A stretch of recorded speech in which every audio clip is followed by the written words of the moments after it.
సరే, ఒక వ్యక్తిని గురించి,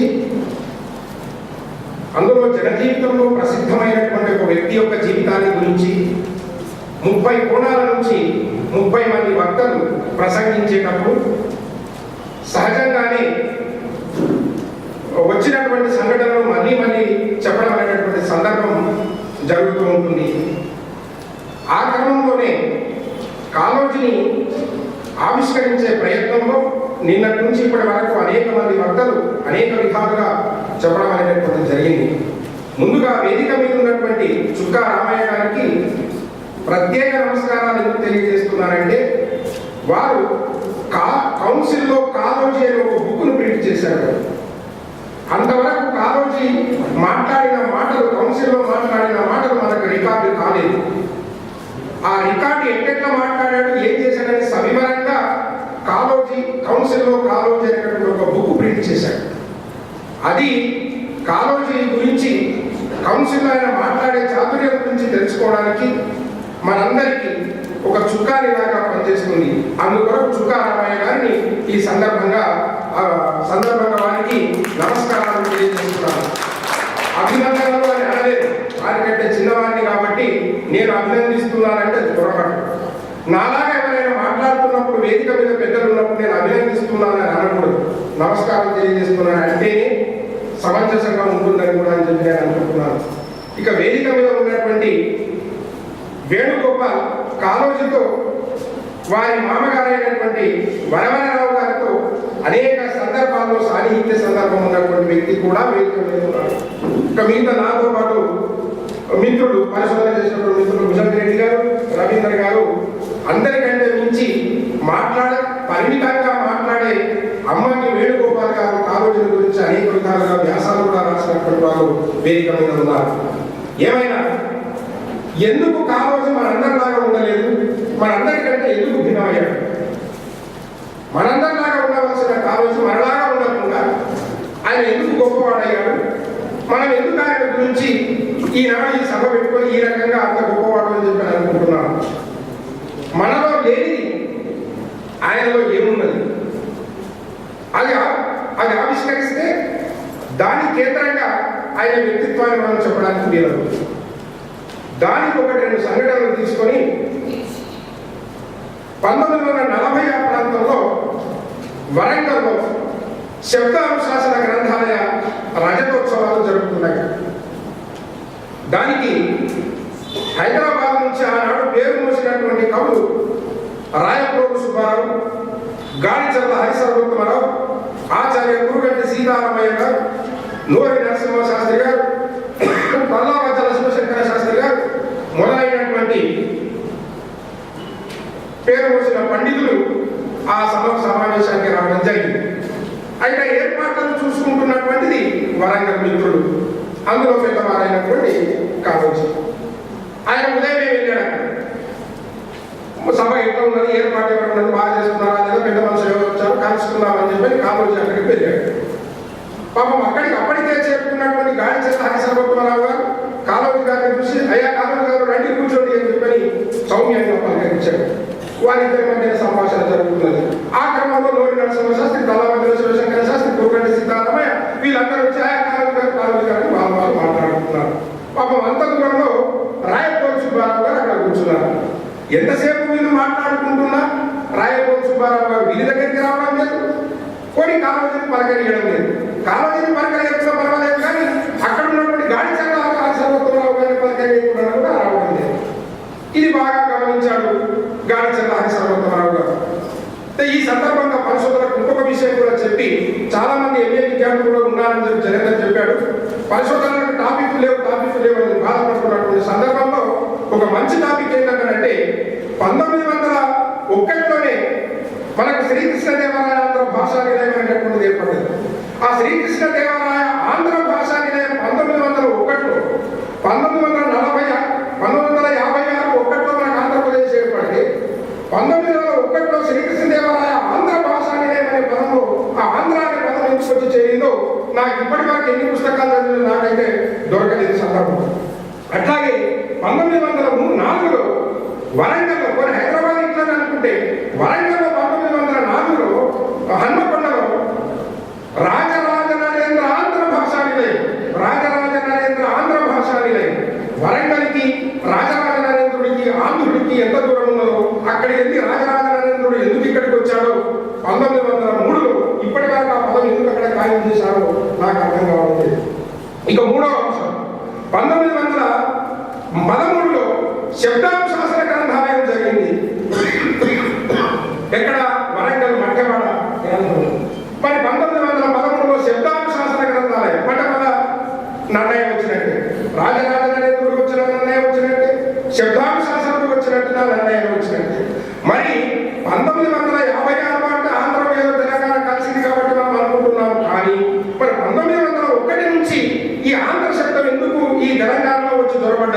ఇక్కడ ఉన్న సంస్థలకు, గ్రంథాలయాలకు, పుస్తకాలకు, పరిశోధకులకు ఎందుకు ఆంధ్ర పదవులు వచ్చి చేరింది?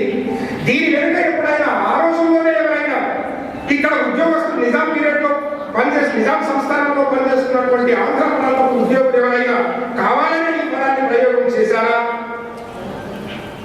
మన వేణుగోపాల్తో పాటు పనిచేసినప్పుడు సంగిశెట్టి శ్రీనివాసు ఏ సందర్భంలోనైనా వాళ్ళు ఇప్పుడు తెలంగాణలో దొరుకుతున్నారు కాబట్టి అక్కడేమైనా కనుక దొరికితే దీని ఆధారాలను పట్టుకొని మనకు పంచితే దీని వెనుక ఉన్న రహస్యం 10 మందికి అందుతుందని చెప్పి సందర్భంగా మనవి చేస్తూ ఆ శబ్దాలు శాసన గ్రంథాలలో జరుగుతున్న రజతోత్సవంలో వీళ్ళు మాట్లాడుకుంటూ ఉండగా అక్కడ రాయపురం సుబ్బారావు గారు కాళోజీ గారు ఎవరిని పలకలేకపోతే చాలాసేపటి గార్చర్ల హరిసర్వోత్తమరావు గారు రాయపురం సుబ్బారావును పిలిచి, ఏమయ్యా సుబ్బారావు, నువ్వు ఇక్కడే ఉంటున్నావట, కాలేజీ తెలవడానికి అని అన్నాడు. ఏమోనండి చూసినట్టుగానే ఉంది అని చెప్పి నొసల మీద నేను ఒప్పుకుంటూ, ఈ నడన అనేది కాలేజీకి నచ్చదు. చూసినా ఆయన తగ్గిపోతుంది, చూడకపోతే చూడలేదు సార్, నాకు సందర్భం కలవడానికి కలవలేదు అన్నా ఆయన మినహాయింపబడుతుంది. కానీ ఆయన ఏమన్నాడు, ఎక్కడో చూసినట్టున్నది అని చెప్పని వేరు నొసల మీద నొప్పుకున్నాడు. అది కాలేజీకి బాగా మనసులో నొచ్చుకున్నాడు.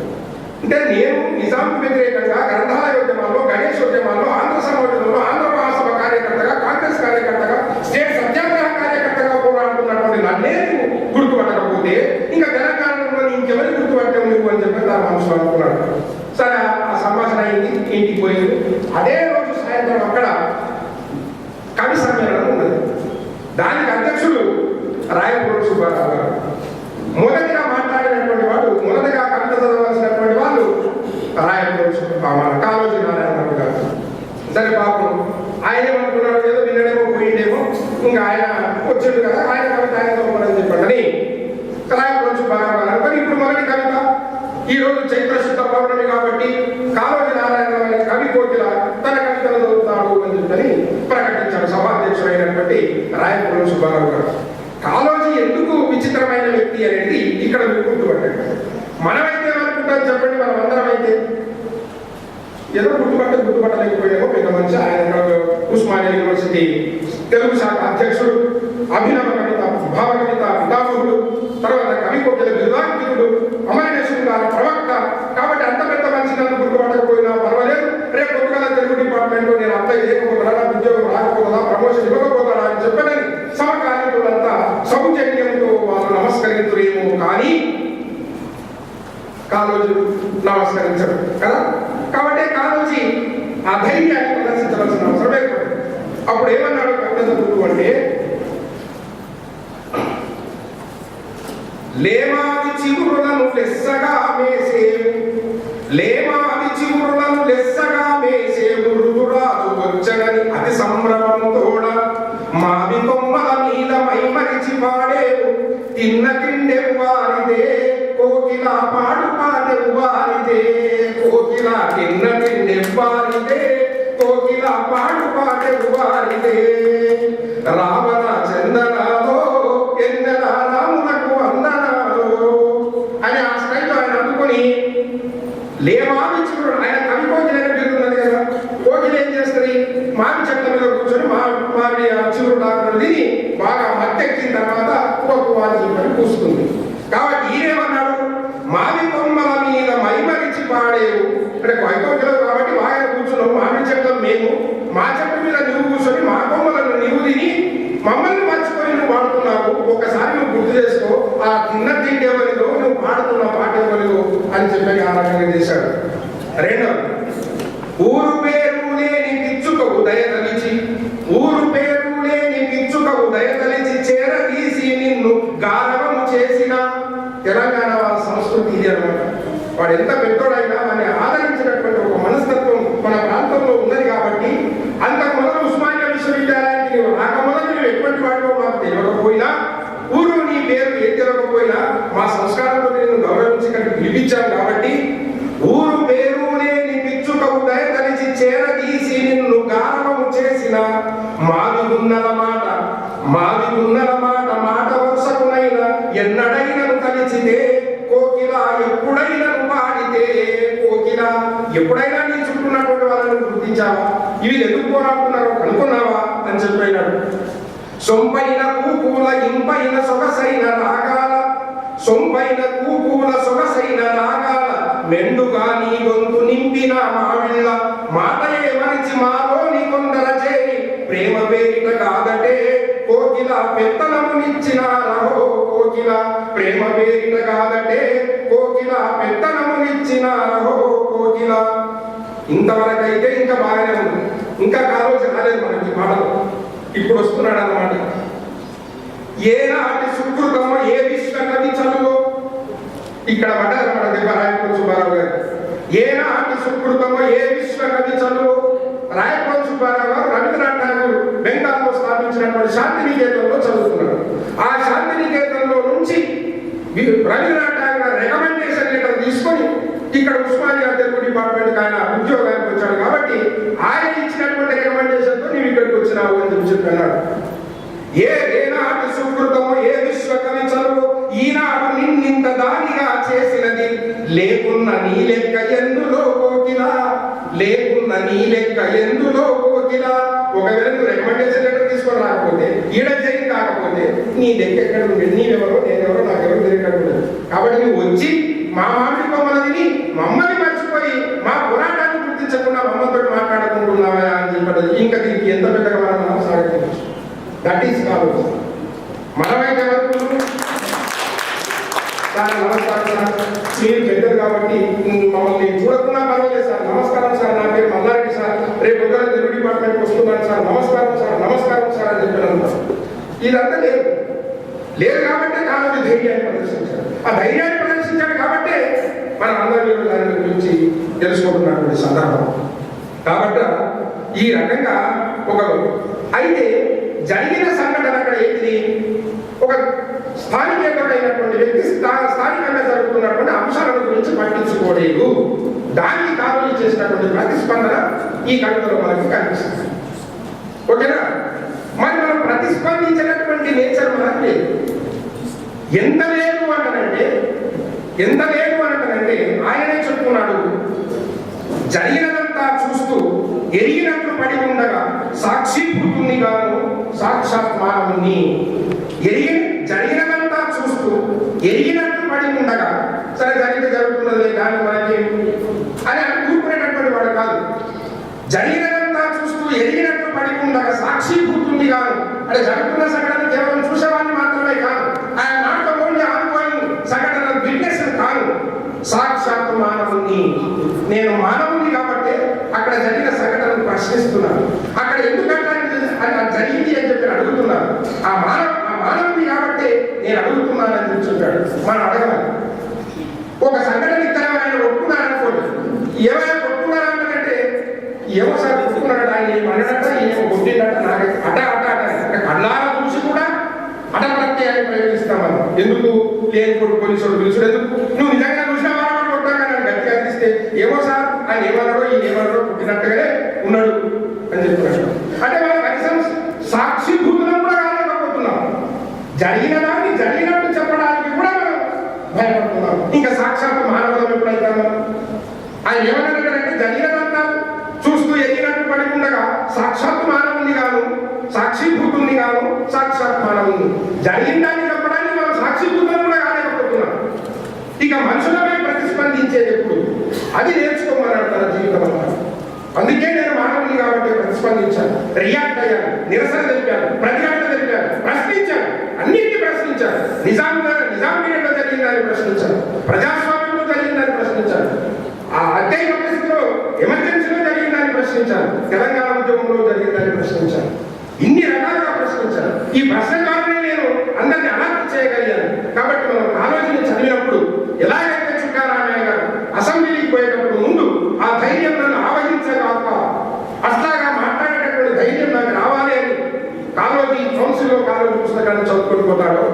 అలాగే పివి నరసింహారావు కూడా ప్రధానమంత్రి గారు, మాజీ ప్రధానమంత్రి గారు కాలేజీ కవితలను ఆవిష్కరిస్తూ ఈ ప్రపంచంలో నేను గుర్రు పట్టింది ఒక్కరికి అని కాలోజీ భూతం నన్ను ఆవహించింది.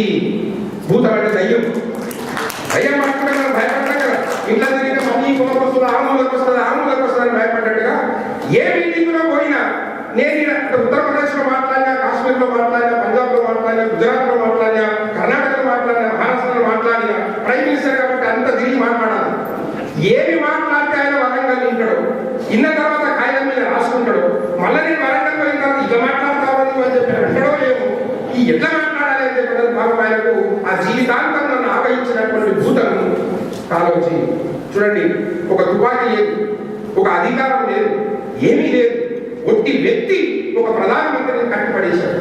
నువ్వు కరెక్ట్గా మాట్లాడగలగాలి ప్రధానమంత్రి. ఒకవేళ పొరపాటున జారి మాట్లాడితే ఒకసారి అన్నాడు పివి నరసింహారావు, నాకు చెప్పాడు కాలోచి. ఒకసారి పేపర్లో చదువుకున్నాడు, పివి నరసింహారావు మాట్లాడి ఆ పేపర్ కట్టిగా దగ్గర పెట్టుకున్నాడు కాలోచి. వరంగల్కి వచ్చాడు. ఆయన వచ్చిన తర్వాత ఏమన్నా నరసింహారాయుడా ఆయన మాట్లాడేటటువంటి మాట, ఏమన్నా నరసింహారాయుడా నువ్వు ఇట్లా మాట్లాడతావా అన్నాడు. ఏమో కాలోచి అది పాలిటిక్స్ రకరకాలుగా మాట్లాడాలి, ఏదో చేయాలి సందర్భాన్ని, అక్కడ ఉన్న సీన్లు అది ఏదో బట్టి ఏదో మాట్లాడుకొని మా పనులు మేము చేసుకుంటాం, అవన్నీ నువ్వు పట్టించుకుంటావా అని చెప్పినాను. అంటే వరంగల్ పుట్టి నరసింహారావు కూడా ఏం మాట్లాడతావా అని చెప్తున్నాను. ఇక ఆయన ఏమన్నారు మరి, ఇంకా రెండోసారి సమాధానం లేదు. కాబట్టి విధానం ఎప్పుడు మాట్లాడినా కరెక్ట్గా మాట్లాడు, నేను ఇక్కడ చెక్ చేయడానికి నేను రెడీ ఉన్నానని చెప్తున్నాను. ఒక నరసింహారావే కాదు, అట్లా ప్రజలందరినీ కూడా ఆయన చూసినాడు. అగో ఆ మానవుడు కాబట్టి చుట్టుపక్కల జరిగే ప్రతి విషయానికి ఆలోచించడం, స్పందించడం, అవి ప్రజా వ్యతిరేకాలైతే వాటి పట్ల అసమ్మతి, నిరసన, ధిక్కారం, ప్రతిఘటన కార్యక్రమం, నేను అనుకున్న అవకతవకలను సవరించే ప్రయత్నం, ఎవరితోనూ సంపూర్ణంగా ఏకీభవించకపోవడం, మరెవరూ నాతో ఏకీభవించకపోవడం, ఇచ్చేనా ఈశ్వరుడని ఖచ్చితంగా నమ్ముతున్నాను. కాబట్టి కాలోజీ ఆత్మకథ ఇది నాగడవ విషయాన్ని చెప్పుకున్నాడు.